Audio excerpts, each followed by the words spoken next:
Some places are abandoned for a reason. And Dudleytown?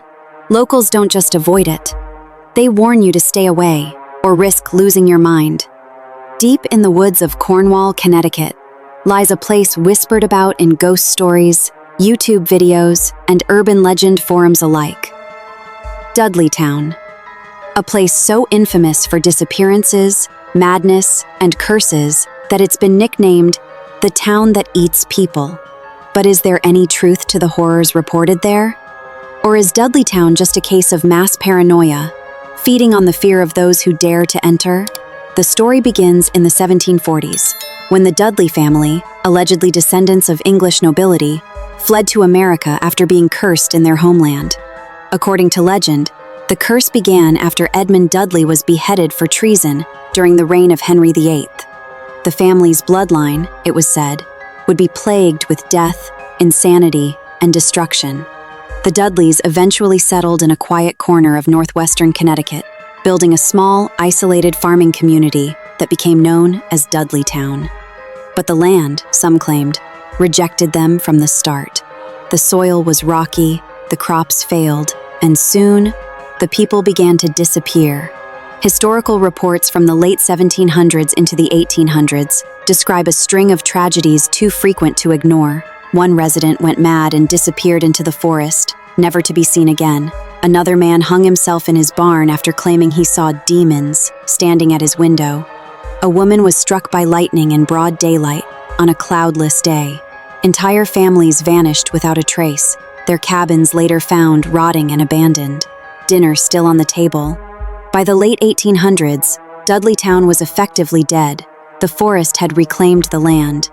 All that remained were stone foundations, crumbling cellar holes, and the stories, passed on like warnings in the wind. Fast forward to the 20th century, when curious hikers, paranormal investigators, and thrill seekers began visiting the site. What they found unnerved them. Visitors have reported shadows flitting between trees, voices whispering from empty woods, cameras that refuse to record, compasses and phones that malfunction as soon as you enter. Some claimed to have been pushed, scratched, or overwhelmed with violent nausea and dread.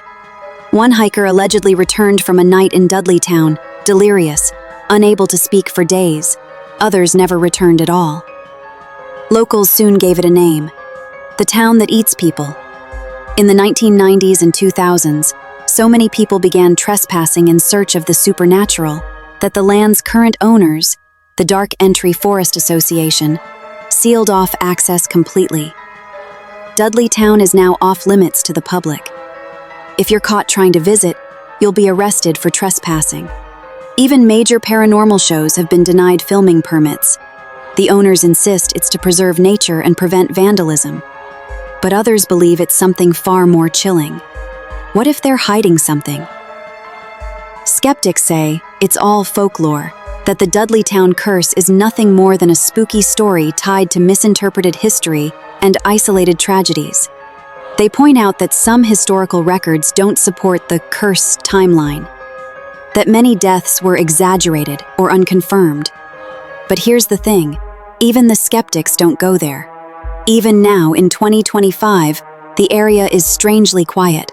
No new homes, no campsites, no tours, just miles of trees, broken stone ruins, and the feeling that something is watching you from the dark. What if some towns die because something wanted them dead? And what if it's still there, waiting? Let us know. Would you dare spend a night in Dudleytown?